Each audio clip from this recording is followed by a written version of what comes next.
사도행전 17장 1절부터 15절. 저희 교회는 매주마다 사도행전을 설교하고 있습니다. 사도행전 17장 1절부터 15절.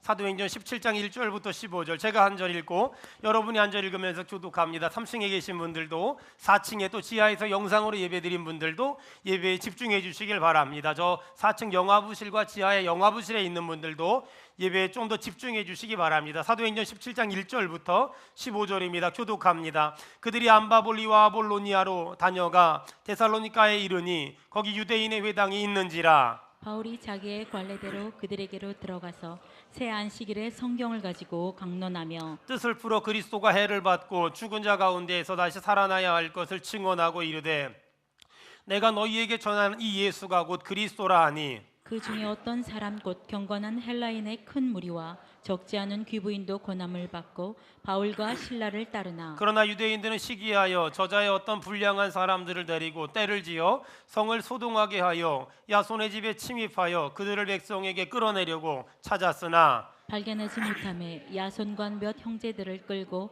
읍장들 앞에 가서 소리질러 이르되 전하를 어리석게 하던 이 사람들이 여기도 이르매 야손이 그들을 맞아들였도다. 이 사람들이 다 가이사의 명을 거역하여 말하되 다른 임금 곧 예수라 하는 이가 있다 하더이다 하니 무리와 읍장들이 이 말을 듣고 소동하여 야손과 그 나머지 사람들에게 보석금을 받고 놓아주니라. 밤에 형제들이 곧 바울과 신라를 베레아로 보내니 그들이 이르러 유대인의 회당에 들어가니라. 베레아에 있는 사람들은 데살로니가에 있는 사람들보다 더 너그러워서 간절한 마음으로 말씀을 받고 이것이 그러한가 하여 날마다 성경을 상고함으로 그 중에 믿는 사람이 많고 또 헬라의 귀부인과 남자가 적지 아니하나 데살로니가에 있는 유대인들은 바울이 하나님의 말씀을 베레아에서도 전하는 줄을 알고 거기도 가서 무리를 움직여 소동하게 하거늘 형제들이 곧 바울을 내보내어 바다까지 가게 하되 실라와 디모데는 아직 거기 머물더라. 같이 읽겠습니다. 바울을 인도하는 사람들이 그를 데리고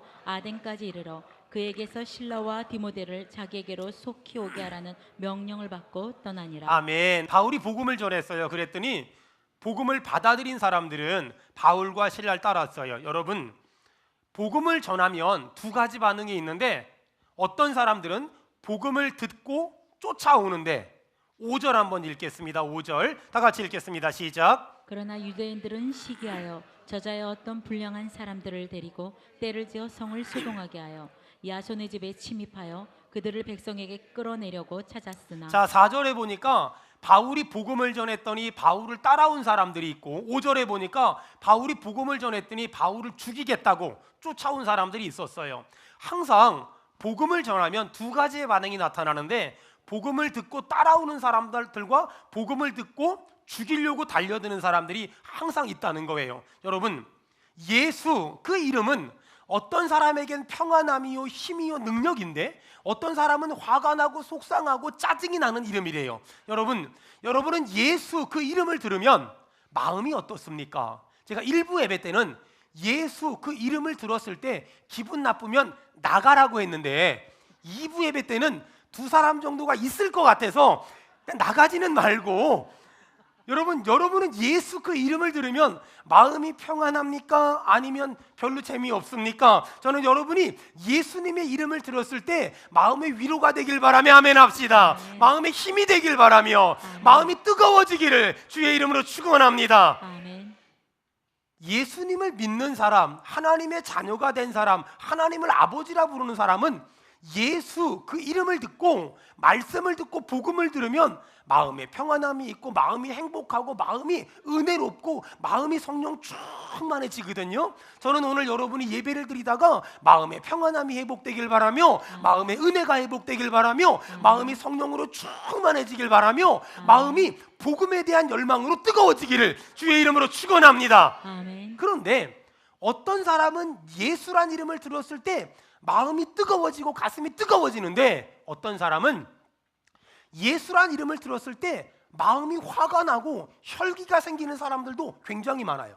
어떤 사람은 예수란 이름을 들으면 경기를 하고 어떤 사람은 너무 싫으니까 저 예수쟁이들이라고 놀리고 비판하고 비아냥거리는 사람들이 얼마나 많은지 몰라요. 하지만 그것은 이상하거나 잘못된 게 아니라는 거예요. 바울이 복음을 전했더니 어떤 사람들은 복음을 받아들였는데 어떤 사람들은 복음을 받아치더라는 거예요. 지금도 똑같이 복음을 전하면 어떤 사람은 받아들이는 사람이 있고 어떤 사람은 받아치는 사람이 있어요. 받아치는 사람이 이상한 사람이 아니에요. 아직도 마음이 돌받치고 가시떨기 받치고 길가 받치어서 그래요. 여러분, 그 사람에게 계속 복음을 전하면 하나님의 때가 되면 복음을 받아들일 줄로 믿습니다. 아멘. 그게 우리의 분명한 믿음이에요. 여러분, 제가 오늘 굉장히 어려운 얘기를 한번 또 해보려고 결심했거든요. 잘 들어보세요. 자, 저는 목회라는 걸 하면서 많은 사람들을 만나잖아요. 그런데 어떤 사람에게 바른 말, 어떤 사람에게 옳은 말, 어떤 사람에게 정답을 얘기해줘요. 여기서 굉장히 중요한 게 있어요. 여러분은 여러분 주변 사람들에게 바른 말, 옳은 말, 정답을 얘기해주면 잘 듣습니까? 아니면 받아칩니까? 잘 들으면 대단한 거예요. 근데 바른 말을 얘기해주고 옳은 말을 얘기해주고 정답을 얘기해주면 10명 중에 반은 내가 말하는 정답, 바른 말, 옳은 말을 제대로 듣지를 않아요. 왜 그럴까? 이제부터 제가 그 얘기해 볼게요. 자, 바른 말을 하는 것보다 더 중요한 게 있어요. 옳은 말을 하는 것보다 더 중요한 게 있어요. 정답을 얘기하는 것보다 더 중요한 게 있다니까요. 자, 그렇다면 그게 뭐냐? 이 사람이 나를 좋아하면 내가 하는 모든 행동을 좋아해요. 그런데 이 사람이 나를 좋아하지 않으면 내가 하는 모든 말과 행동을 싫어해요. 잘 들으세요. 바른 말을 하기 전에 바른 관계가 회복되는 게 먼저예요. 옳은 말을 하기 전에 옳은 관계가 만들어지는 게 훨씬 중요해요. 정답을 말하기 전에 정답을 말할 만한 저 사람과 나와의 관계가 되는 것이 훨씬 중요해요. 보세요. 내가 좋아하는 사람이 무슨 말을 하잖아요. 다 들어요. 내가 싫어하는 사람이 무슨 말을 하잖아요. 다 안 들어요. 내가 좋아하는 사람이 어떤 요구를 하면 다 들어요. 내가 싫어하는 사람이 어떤 요구를 하면 절대 안 들어요. 여러분, 우리는 종종 이럴 때가 있어요. 목사님, 제가요 정답을 말하는데 옳은 말을 하는데 바른 말을 하는데 저 사람이 안 들어요. 왜 그럴까? 바른 말을 하기 전에 바른 관계가 형성이 안 됐고 옳은 말을 하기 전에 옳은 관계가 형성이 안 되니까 그렇게 되는 거예요. 지금 바울이 유대인들에게 복음을 전했어요. 예수는 그리스도라. 예수는 길이요 진리요 생명입니다. 그랬더니 오늘 유대인들의 반응을 봐봐요. 뭐라 그래요? 거기 보니까는요 6절 다 같이 읽겠습니다. 시작. 발견하지 못함에 야손과 몇 형제들을 끌고 읍장들 앞에 가서 소리질러 이르되 천하를 어지럽게 하던 이 사람들이 여기도 아멘. 거기 보니까 천하를 어지럽혔대요. 여러분, 지금 유대인들 입장에서는 사도 바울이 어떤 사람이라고요? 천하를 어지럽힌 사람이래요. 왜 그래요? 바울이 싫으니까 바울이 하는 말도 싫고 바울이 전하는 복음도 싫은 거예요. 바울이 싫으니까 바울이 하는 말도 싫고 바울이 하는 행동도 싫고 바울이 전하는 복음도 싫은 거예요. 저는 오늘 이 본문을 묵상하면서 기가 막힌 진리를 깨달았어요. 저는 수원은혜교회 담임 목사란 직분을 가지고 사역하잖아요. 하나님이 저에게 주신 큰 복이 뭐냐면요, 저는요 우리 성도들이 너무너무 좋아요. 저는요 우리 성도들이 정말 좋아요. 여러분, 제가 굉장히 심오한 질문을 할게요. 여러분은 제가 좋으십니까? 청년들 니들 대답 안 하면 방송 나가는데 그 심각한 지장이 있어. 여러분은 제가 좋으십니까? 아멘. 네, 크게 좀 얘기해 주세요. 여러분, 이게 굉장히 중요한 거예요. 자, 좋은 교회는 어떤 교회냐면 목사는 성도를 좋아하고 성도는 목사를 좋아해. 여러분, 이게 아무것도 아닌 것 같죠? 사람들은 누구의 말을 듣냐면 내가 좋아하는 사람의 말을 들어요. 사람들은 내가 좋아하는 사람의 말을 듣는다니까는요.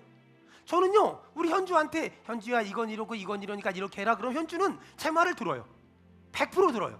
그리고 목사님 마음을 서운하게 했던 것도 회개해요. 왠지 아세요?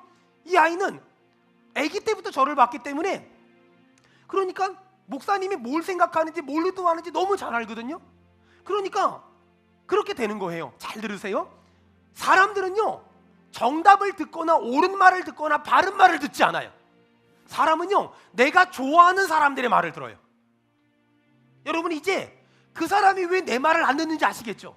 그 사람이 왜 내 옳은 말을 안 듣고 내 바른 말을 안 듣고 내 정답을 안 들었나? 내가 하는 말이 틀렸거나 내가 틀린 말을 했거나 잘못된 말을 해서 안 듣는 게 아니에요. 그 사람은 내가 하는 말을 안 들은 것이 아니라 내가 그 말을 했기 때문에 안 듣는 거예요. 잘 들으세요? 그 사람은 내 말을 안 듣는 게 아니라 나를 안 듣는 거예요 지금요.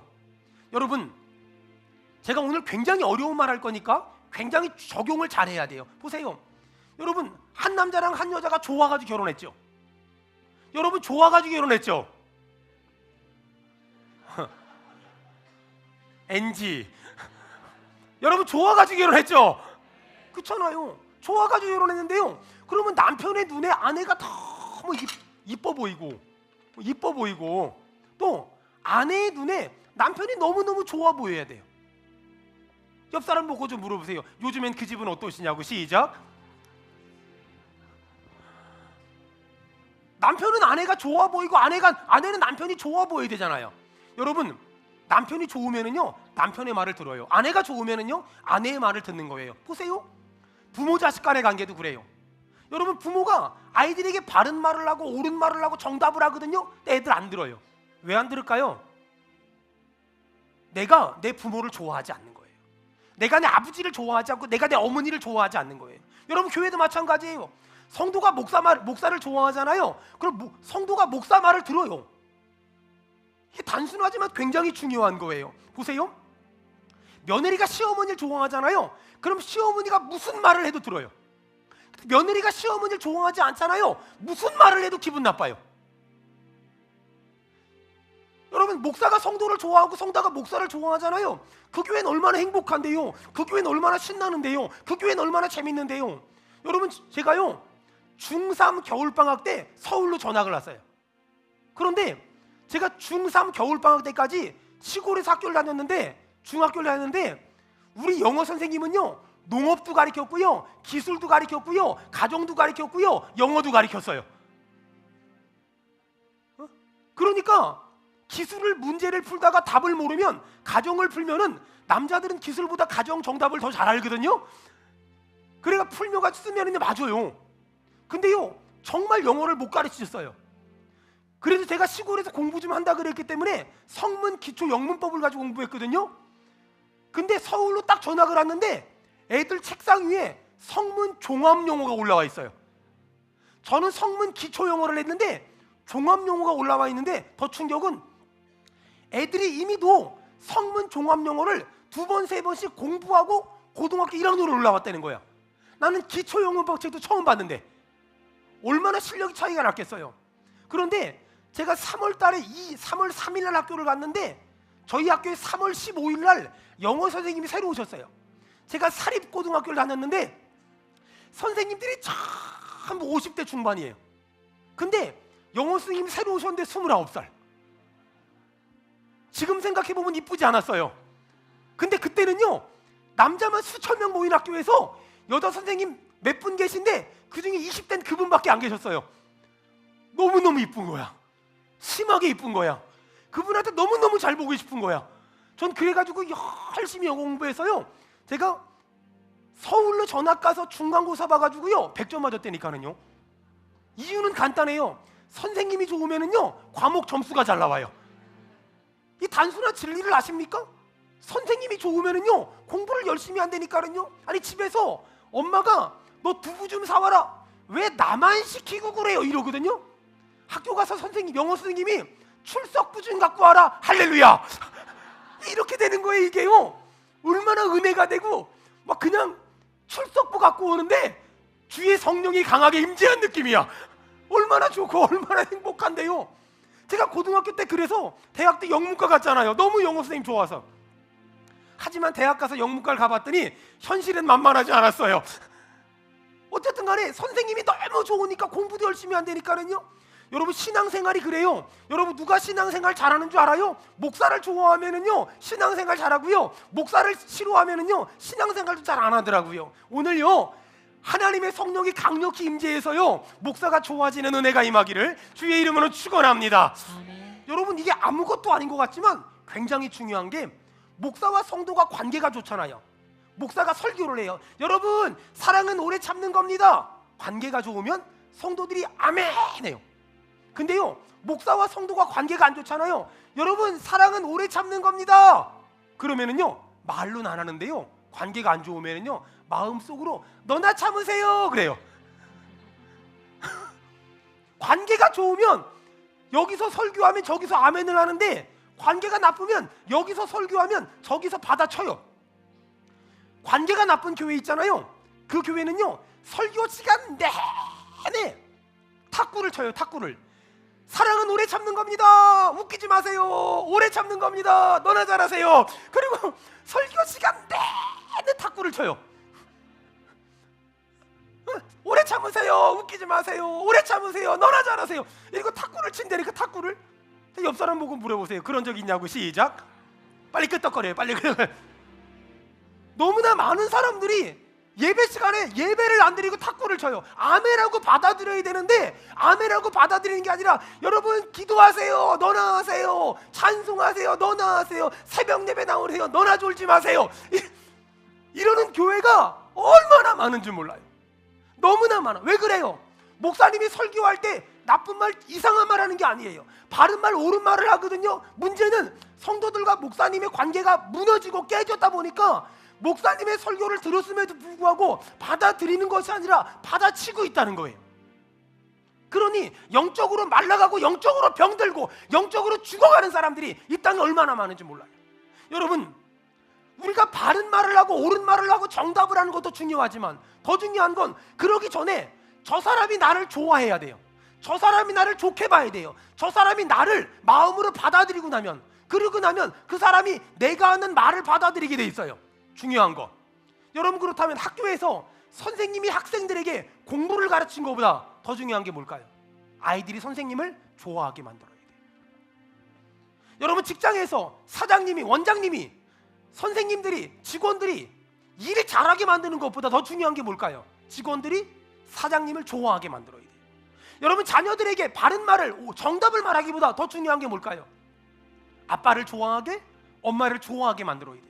여러분, 여기 계신 어머니들한테 부탁할게요. 여러분의 남편과 아버지와 자녀 관계를 늘 끈끈하게 묶어야 돼요. 절대로 애들 붙잡고 아빠 욕하지 마세요. 니네 아빠 만나가지고 내 인생이 이 모양 이 꼴이 됐다고, 응? 이 모양 이 꼴이 됐다고 막 그러고, 막 어느 날 딸내미가 남자친구를 데리고 왔더니, 너는 엄마 고생하는 거 못 봤어? 왜 똑같은 걸 데리고 오고 난리야? 막 이러는 사람들, 이러지 말아요. 여러분 봐봐요. 애 붙잡고서 아빠 욕을 막 하잖아요. 그러면 애가 아빠를 싫어해요? 그럼 내가 싫어하는 사람 말을 안 들어요. 또요, 아빠 붙잡고서 애들 욕을 막 해요. 누군 이렇고 누군 이렇고, 큰 애는 이렇고 작은 애는 이렇고, 속상해 죽겠다고. 그럼 남편들은요, 아내가 그렇게 말하면 애를 보면 싫어요. 짜증이 나고 성질이 나요. 그러니까 야단치게 되죠. 그러면 아빠랑 자식 관계가 나빠지죠. 그러니 관계가 나쁘니까 아빠가 무슨 말을 해도 안 들어요. 여러분, 이런 가정들이 너무나 많단 말이에요. 깨지고 무너진 가정이 너무나 많단 말이에요. 여러분, 오늘 내 직장에서 사장님이 좋아지는 은혜, 우리 교회에서 목사님이 좋아지는 은혜, 아멘. 학교에서 선생님이, 교수님이 좋아지는 은혜, 아멘. 가정에서 아버지가, 어머니가 좋아지는 은혜가 오늘 이 아침에 전부 다 임하기를 축원합니다. 아멘. 임하기를 축원합니다. 아멘. 너무 좋은 거예요. 여러분, 자꾸만 사람을 내가 변화시키려고 애쓰지 마세요. 여러분, 교만한 게 뭔 줄 알아요? 내가 말하면 변할까요? 여러분, 내가 말하면 변할까요? 안 변해요. 근데요, 내가 사랑하면 변해요. 내가 말하면 안 변해요. 근데 내가 사랑하면 변합니다. 내가 말한다고 변하는 게 아니라니까는요. 근데 내가 사랑하면 변화되니까는요. 여러분, 옆에 사람을 한번 째려봐봐요. 그만 말하고 사랑합시다. 시작. 옆 사람 눈을 보면서 그만 말하고 사랑합시다. 시작. 여러분, 저는 우리 수원은혜교회가 그만 말하고 사랑을 많이 하기를, 그래서 목사는 성도가 좋고 성도는 목사가 좋고 사장님은 직원들이 좋고 직원은 사장님이 좋고 아버지는 자식이 좋고 자식은 아빠 엄마가 좋은 그런 좋은 교회 되길 주의 이름으로 축원합니다. 주의 이름으로 축원합니다. 아멘. 자, 우리 하나님 말씀 계속 봅시다. 4절 계속 읽읍시다. 4절 시작. 그 중에 어떤 사람 곧 경건한 헬라인의 큰 무리와 적지 않은 귀부인도 고난을 받고 바울과 실라를 따르나. 자, 사도 바울이 지금 복음을 전했어요. 예수는 그리스도라고 그랬더니 4절에 보니까 경건한 헬라인의 큰 무리와 적지 않은 귀부인들도 권함을 받고 바울과 실라를 따랐대요.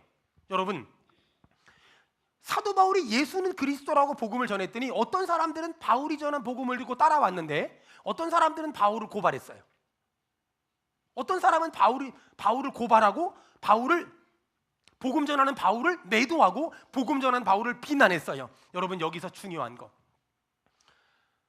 도대체 어떤 사람은 복음을 듣고 받아들이고 어떤 사람은 복음을 듣고 비난할까?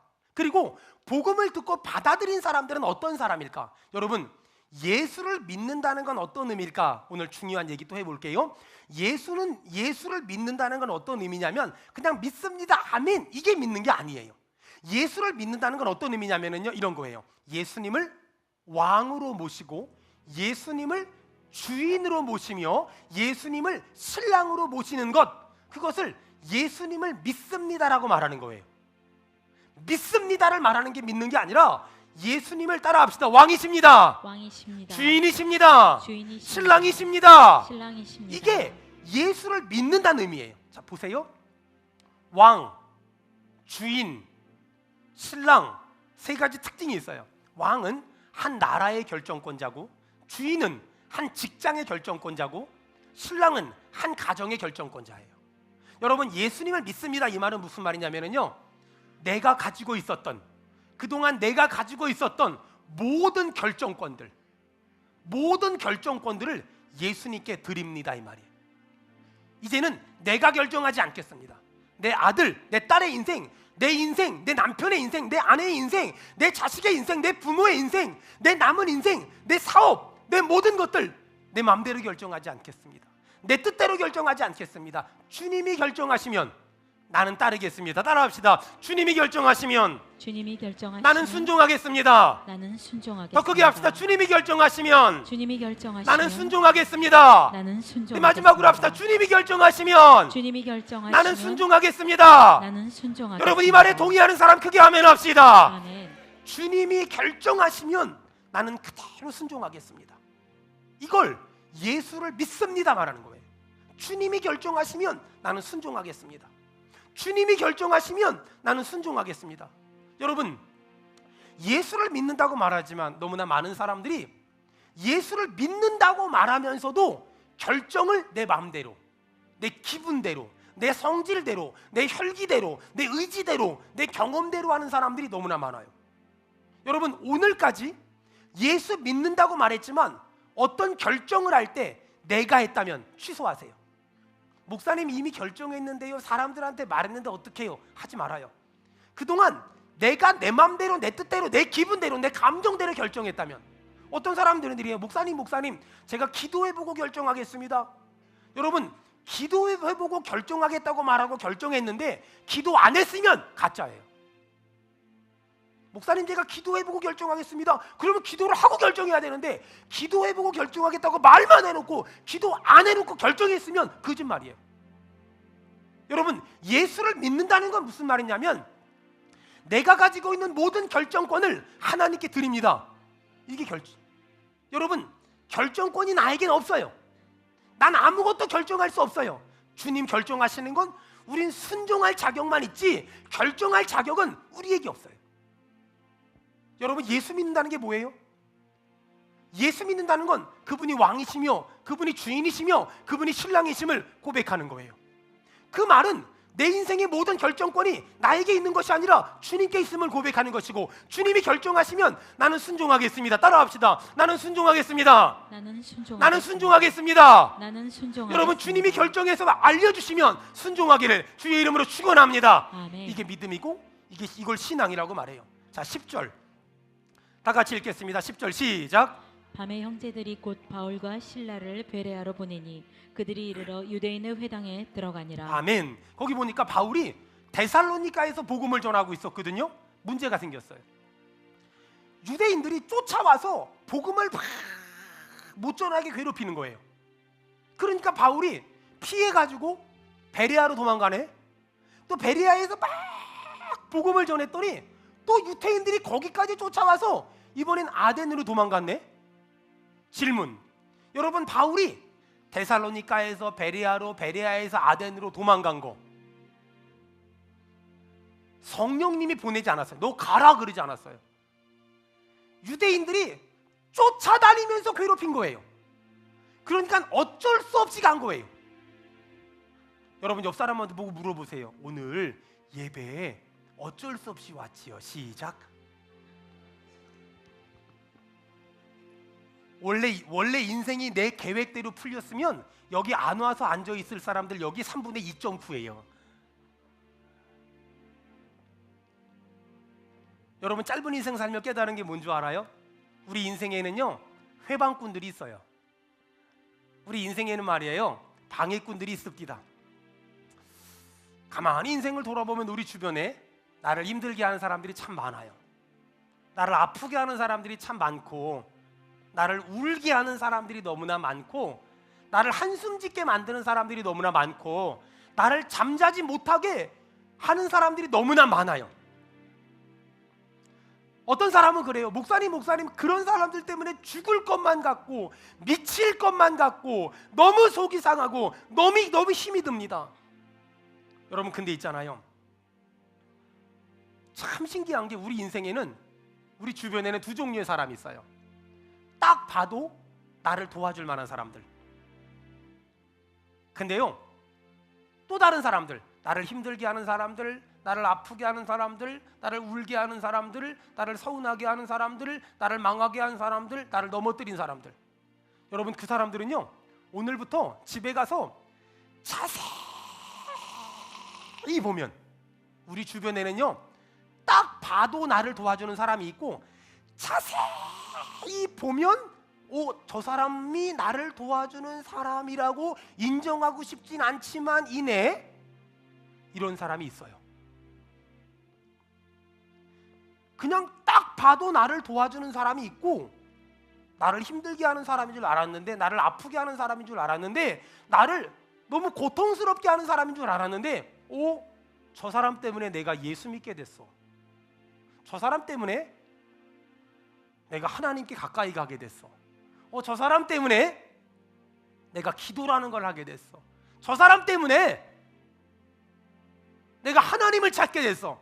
저 사람 때문에 내가 교회라는 것을 가게 됐어. 저 사람 때문에 내가 예배라는 걸 드리게 됐어. 저 사람 때문에 내가 믿음이라는 걸 갖게 됐어. 저 사람 때문에 내가 하나님의 은혜라는 걸 붙잡게 됐어. 저 사람 때문에 내가 하나님의 사랑이라는 걸 붙잡게 됐어. 여러분, 우리 주변에는요 두 종류의 사람이 있다니까는요. 딱 봐도 나를 도와주는 사람. 근데 그 사람은 귀한 사람이죠. 소중한 사람이죠. 근데 또 한 종류의 사람은 정말 자세히 봐야, 정말 자세히 봐야, 현미경 가지고 들이봐야, 금식하고 봐야, 철야하고 봐야, 은혜 받고 봐야 저 사람 나를 도와주는 사람 맞네. 저 사람이 그런 사람이 아니었다면, 저 사람이 나에게 그렇게 하지 않았다면 나 예배 가지 않고 놀러 갔을 텐데, 저 사람이 나를 힘들게 하지 않았다면 나 예배하지 않고 놀러 가고 바람 쐬러 갔을 텐데, 저 사람이 나를 아프게 하지 않고 눈물 나게 하지 않았다면 나 건방지게 살았을 텐데, 교만하게 살았을 텐데, 저 사람 때문에 나 참 여기 와 있다. 여러분, 우리 주변에 말이에요 그런 사람들이 있어요. 바울이 복음을 전하기만 하면 쫓아와서 괴롭히고, 복음을 전하기만 하면 쫓아와서 괴롭히고, 복음을 전하기만 와서 쫓아오면 괴롭혀요. 아니, 객관적으로 저 사람은 나를 도와주는 사람이야, 그런 사람이 있다니까는요. 근데 어떤 사람은요 객관적으로 보면 나를 넘어뜨리고 힘들게 하고 아프게 하고 울게 하고 죽고 싶게 만든 사람이 있어요. 근데 어느 날 예배드리고 그 사람 보니까, 찬송하고 그 사람 보니까 기도하고 그 사람 보니까, 은혜 받고 그 사람 보니까, 저 사람이 나를 예배의 자리로 가게 했어. 저 사람이 나를 기도의 자리로 가게 했어. 저 사람이 나를 하나님 앞에 엎드리게 했어. 저 사람이 나를 하나님을 부르게 했어. 저 사람 때문에 내가 하나님을 부르게 됐고, 저 사람 때문에 내가 하나님을 찬송하게 됐고, 저 사람 때문에 내가 주의 이름을 부르게 됐어. 우리 주변에는 나를 그렇게 만든 사람들이 있더라는 거예요. 우리가 예배하기 전에, 찬송하기 전에, 하나님을 믿기 전에는 그 사람들 때문에 힘들다고만 생각했고, 그 사람들 때문에 아프다고만 생각했고, 그 사람들 때문에 죽고 싶다고만 생각했고, 그 사람들 때문에 도망가고 싶다만 생각했고, 그 사람만 없으면 살 거라고 생각했는데, 내가 기도하다 보니까, 내가 예배하다 보니까, 내가 하나님 앞에 찬송하다 보니까, 내가 하나님의 은혜를 받고 보니까 그 사람이 나쁜 사람이 아니라 나쁜 척한 좋은 사람이었고, 나를 힘들게 하는 척하는 좋은 사람이었고, 나를 눈물 나게 하는 것 같은 좋은 사람이었고, 나를 무너뜨릴 것만 같은 좋은 사람이었네 깨달아지는 거예요. 여러분, 오늘 여러분 주변에 있는 사람들을 바라보는 믿음의 눈이 열리기를 주의 이름으로 축원합니다.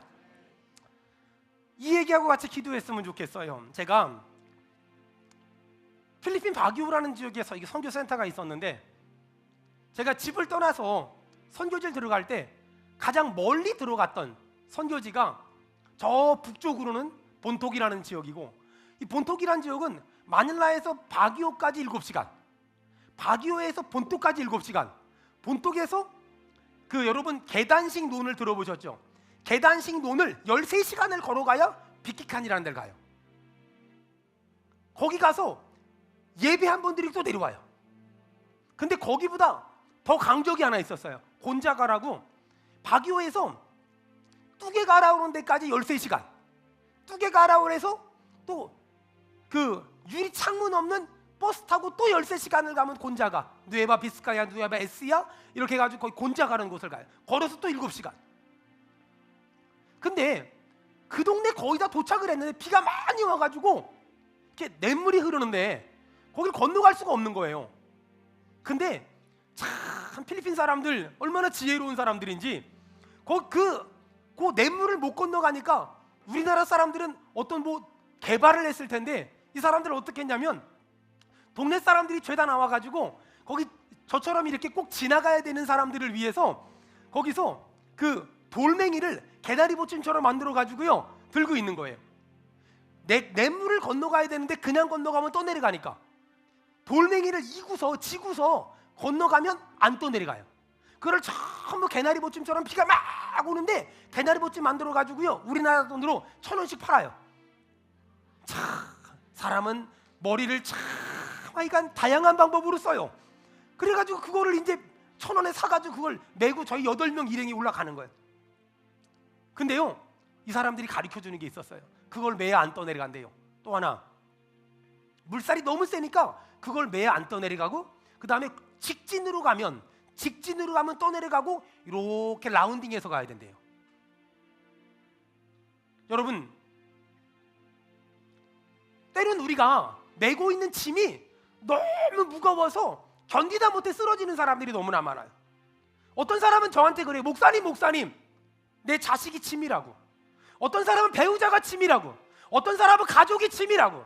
어떤 사람은 사업이 짐이라고. 어떤 사람은 목회가 짐이고 사역이 짐이라고. 할 수만 있거든 내려놓고 싶다고. 여러분, 근데요 하나님은 딱 봐서 나를 도와주는 사람과 자세히 봐야 나를 도와주는 사람을 내 주변에 붙여주셨어요. 여러분, 제가 여러분에게 오늘 시를 하나 읽어드리려고 해요. 제목은 짐이라는 시예요. 여러분, 시간 되시면 집에 가서 인터넷으로 보고 잘 프린팅해서 오려서 집에 붙여놔도 참 생각을 많이 하게 하는 시예요. 내 등에 짐이 없었다면 나는 바로 살지 못했을 겁니다. 내 등에 있는 짐 때문에 늘 조심하면서 바르고 성실하게 살았습니다. 이제 보니 내 등의 짐은 나를 바르게 살도록 한 귀한 선물이었습니다. 내 등에 침이 없었다면 나는 사랑을 몰랐을 겁니다.